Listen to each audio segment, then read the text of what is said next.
Yo, Bingy, you give life a new meaning when you dreaming. It's your boy Dream, feel me? We're back with another video. Tales of Toronto, the death of Jane Cabra. Yo, before we start the video, just hit the like button, hit the subscribe button. Help me with the algorithms. Yo, gang, y'all forgot to drop two songs. Two songs for me so I could react to. But it's cool. It's cool. But y'all did tell me the Trap Los Raws doc is tough. SB from 3300, he said it, and then Pac-Man Runner, feel me? I see y'all comment, feel me? Keep showing love, gang. I'm gonna keep being consistent.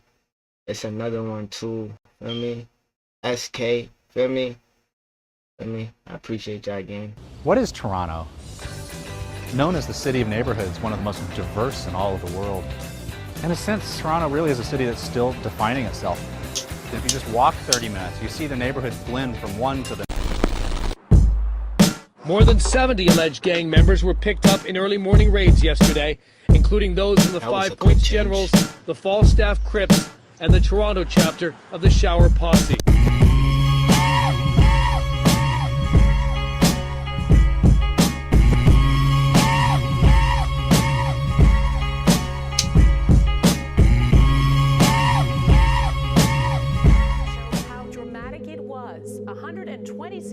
By December of 2005, the rapidly growing city of Toronto, Ontario would have survived a devastating flood, a rare tornado outbreak, and the infamous Summer of the Gun. However, on the night of Boxing Day, one incident would take place that would rewrite Canadian legislation. On the night of December 26th, one day after Christmas, stores reopened and throngs of bargain hunters took over the streets of downtown Toronto. I'm not gonna lie to y'all, I know this is way off topic, but y'all know I'm from New York. This looks just like 42nd Street. I'm not gonna lie to you. Well, the buildings is more taller though. Feel me? But this look just like 42nd Street. That's crazy. Stores reopened and throngs of bargain hunters took over the streets of downtown Toronto. One of those people was 15-year-old Jane Creba. She had been shopping with her sister Allison at the infamous Sam the Record Man store when she crossed the street to use the washroom at Pizza. At the same time, members of two rival Regent Park gangs called the Point Blank Soldiers and the Silent Soldiers would cross paths. The Point Blank Soldiers are regarded as the OGs of Toronto rap. Although the activity of the crew has since dissipated in the last decade, they definitely set a standard for all Toronto artists as they were one of the first to go mainstream. And although they garnered a lot of attention for the city didn't show any love back. Damn. Called Joe, and he basically said, long story short is the 51 division called him and said not to allow this band to perform tonight, that you should expect a shooting or some violence to happen at the show. You'll have the whole of Regent Park, all these rough kids coming out, and we're going to send undercovers from 14 division. Toronto Star noted that top members of Point Blank originated from the Regent Park crew and were believed to be a major component in the drug operations surrounding the area. It is believed that the gang also rented firearms out to allied members. Point Blank has made a lot of enemies in the recent years, but nothing as serious as the internal war they were fighting. In a bitter internal dispute, several Point Blank members left the group and formed their own crew called the Sick Thugs. Pre-dawn raids targeted two GTA street gangs this morning. Police busted down doors, executing dozens of search warrants. 53 search warrants executed across the GTA. There were RoboCops with semi-automatic rifles in the lobby of my building. The targets, two rival gangs called the Sick Thugs and the Asian Assassins. Both gangs linked to a number of shootings, according to police. These two rival gangs were incredibly ruthless. Sick Thugs increased their numbers by recruiting youngsters from the deteriorating Regent Park neighborhood and forced them to sever any ties they had with Point Blank. Some of those shooters included Tyke, who is currently locked up for the death of Regent Park's Halal Gang Santana, and Christopher Husbands, who is currently serving a life sentence for the Eaton Center shooting, which left two other Sick Thugs members dead. By 2005, the volatile feud between Point Blank and Sick Thugs would reach its peak as the two crews would encounter each other at a packed Foot Locker in the heart of downtown Toronto. And as you can expect, it did not end well. Yeah, you see how many people's at this Foot Locker? Just in the mall, bro? Y'all is ruthless, bro. In broad daylight, y'all gonna hit. Y'all gonna gun them down, boy. This is tough. Locker in the heart of downtown Toronto. The only thing in my head right now, I'm not gonna lie, cause I'm kind of just locked in, zoned in right now. But the only thing that's in my mind is like, because doing the tells in Toronto, you see it's like a time period. You could tell 2011, 2016, and they go like I'm back now. I'm in 2005 right here. I'm trying to feel like damn near every year or every couple of years, y'all got something crazy, and it's not like something small, bro. These shits be affecting the town, like in towns, like these Johns be crazy. Like the gangs be making a point for real, for real. My fault.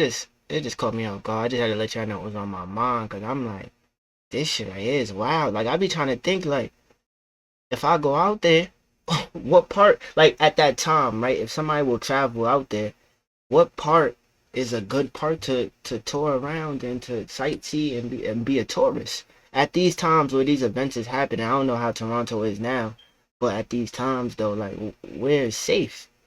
Because these people is shooting in broad daylight where they affecting, normal people. So my fault. Let me know though. Put it in the comments. And as you can expect, it did not end well. Hello everyone, I'm Diana Swain. Right now in Toronto, surprising new details about what may have triggered the deadly Boxing Day shooting. It's allegations that something as trivial as a stolen cell phone sparked the Boxing Day shootout. 15-year-old Jane Creba was killed in the crossfire on Boxing Day. 6 others were wounded. Last June, police charged 3 men with second-degree murder and 6 men with manslaughter in what police believe was a shootout between 2 rival gangs.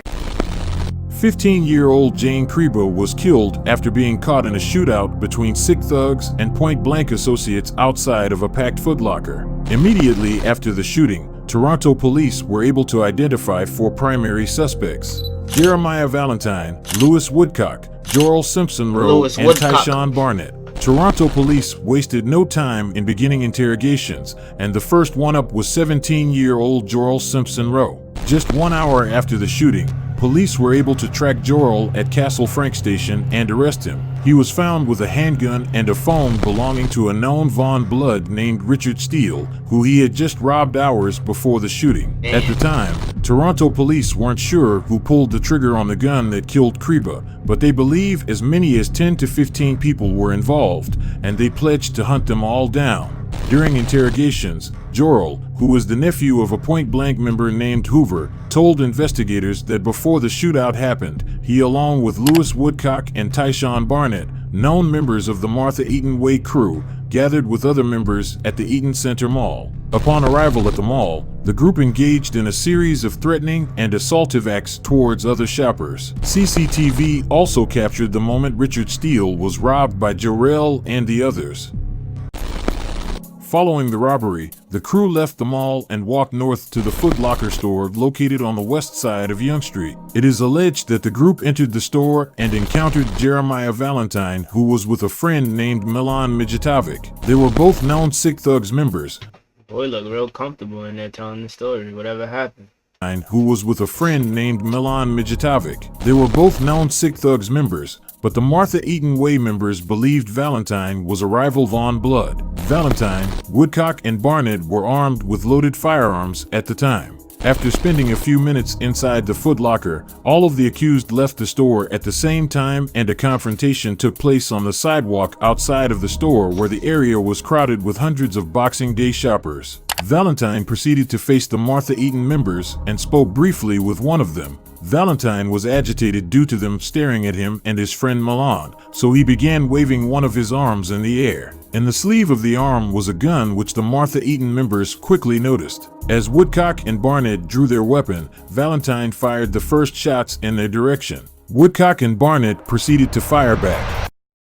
15-year-old Jane Creba was killed in the crossfire on Boxing Day. 6 others were wounded. Last June, police charged 3 men with second-degree murder and 6 men with manslaughter in what police believe was a shootout between 2 rival gangs. 14 other men were also picked up on drug and weapon offenses as part of the probe dubbed Project Green Apple. See, it's because the nigga waved the gun. That's what started it off. Like, yo, bro, like we about to have a party, you feel me? That's what triggered it. If he would have never did that, they probably would have fought. It probably would have still been a shootout though, but they probably would have fought or something. The mall cop probably would have had enough time to pull up, maybe. I don't know. That shit is sad though. Named for Creba's favorite fruit. After the shooting, Woodcock passed the gun he had fired to Jorrell, who took it and started running away from the scene along with a Martha Eaton Way member named Andre Thompson. They both ran down Elm Street to an alleyway, then turned and ran towards Edward Street. On Edward Street, they hopped into a cab and headed to St. George subway station. They hopped on a train, then exited at Castle Frank Station, which is where they were arrested by the police. Soon after Jorrell was arrested, Project Green Apple commenced, and in unprecedented events, Toronto police received authorization to wiretap 250,000 devices targeting anyone associating with Sick Thugs, Martha Eaton Way, and Point Blank members. The amount of information seized from these wiretaps essentially closed the case for them, as many key suspects unknowingly confessed their involvement in the death of Jane Creba, including Jeremiah Valentine and Richard Steele, both of which were arrested during Project Green Apple. I hope you find out what's going on with your investigation, you know what I'm saying? Oh, believe me, we're all right. You know when I said to you, we're missing one little piece of the puzzle to put the eyes and nose on it? Yeah. We're this close. Okay. We're this close. It's cool. That close. And you know what? We'll be there. All right. Yeah, we'll be there. And a little piece of evidence from here. A little so there, listen there. People chatting because they like Listen, to let me talk. tell you something about the streets too. Another thing I want you to really know about the streets. Oh yeah, I always like to hear stuff from the streets. Listen. You see, no matter what, you see, once the streets say something, that's what happened. You get me? True or false? Once the street says it, it is what it is. Forget about what the police, you know what I'm saying? From the streets are saying something. Alright, cause of him right here.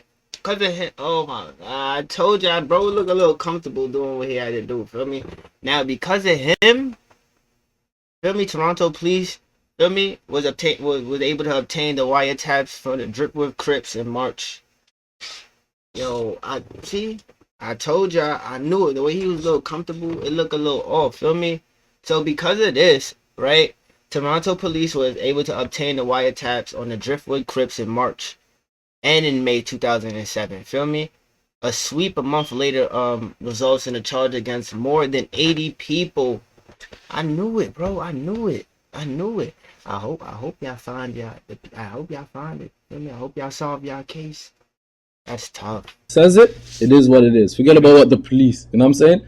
From the streets are saying something, that's what people are going by. You know what I'm saying? No matter who you are, you know what I'm saying? You're not hearing what I'm saying. Do you understand what I just said? I heard exactly what you just said. Okay, so what do you take from that when I say that? If the streets are saying something, that's what they're saying. Everybody's gonna say what they're saying. It doesn't necessarily mean that has to be true. That's my key point. That's what I'm trying to say. You know what I'm saying? Facts speak it out. Yeah, and I please, you see your facts? Like, I'm confident. You get me? So just find your facts and holler at me when you have your story straight. You know what I'm saying? Yeah. That's it.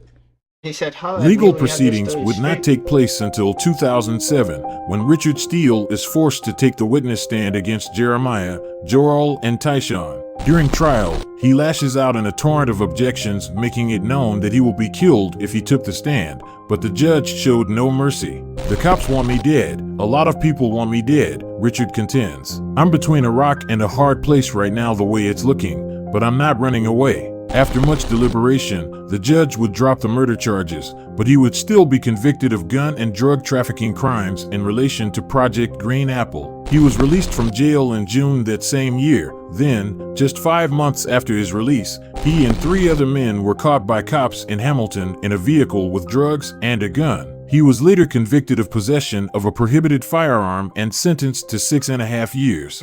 Next up was Tyshawn Barnett. The judge wasted no time in convicting Barnett of manslaughter and 4 counts of aggravated assault. He was sentenced to 12 years behind bars. It's unclear when he was released from prison, but Barnett, now 35, was among 114 suspects arrested as part of Project Sunder, a year-long, province-wide investigation into drug dealing and human trafficking that targeted the Eglinton West Crips. 800 charges? God. Into drug dealing and human trafficking that targeted the Eglinton West Crips. Well, it is some serious firepower now off the streets, what's being called the dismantling of a violent street gang. Drugs and cash also seized as part of an investigation that started small but turned into something a whole lot bigger. Police say Project Sunder started. Nah, son. I wonder where they get their guns from, bro, because when they be getting caught, like every doc that we look at, these is different guns that they are catching. Feel me? So I want to know where these niggas, what the fuck y'all getting these guns at, bro? Where y'all getting these guns at? Are y'all licensed to carry? Like, are y'all licensed to carry? I don't think y'all are. Where y'all getting these guns at, bro? These is by different. Focusing on a gang called the Eglinton West Crips. Police allege the gang is responsible for murders, attempt murders, firearms occurrences, including reckless discharges, drug and human trafficking. Toronto police say their intelligence revealed a Lewis Woodcock, one of the other 4 gunmen, was convicted in 2010 of manslaughter and 4 counts of aggravated assault for his role in the death of Creba. He was sentenced to 12 years in prison. In 2017, then 30, he was back on the streets, but this time in Kingston, Ontario, where he was again arrested with just 1 day left on his parole. He was charged with drug trafficking and other offenses, and as a result, his parole was revoked. Joel Simpson Rowe, who was 17 at the time of the shooting, was convicted of second-degree murder and sentenced as an adult in 2009 to life with no chance of parole for 7 years. In his most recent hearing, he was denied day parole as officers noted him displaying problematic behaviors in prison, including assaulting a visitor and engaging in physical altercations with other inmates. They went on further saying, when the board reviewed the various institutional incidents which have occurred since your last hearing, you agreed you have not made the best choices. However, you continue to place blame on others and justify your behavior. Joel is still incarcerated. Jeremiah Valentine was the last person to be sentenced. As the shooter who fired the bullet that killed the 15-year-old girl, he was sentenced to life in prison with no chance of parole for 12 years. As he should, gang, as he should.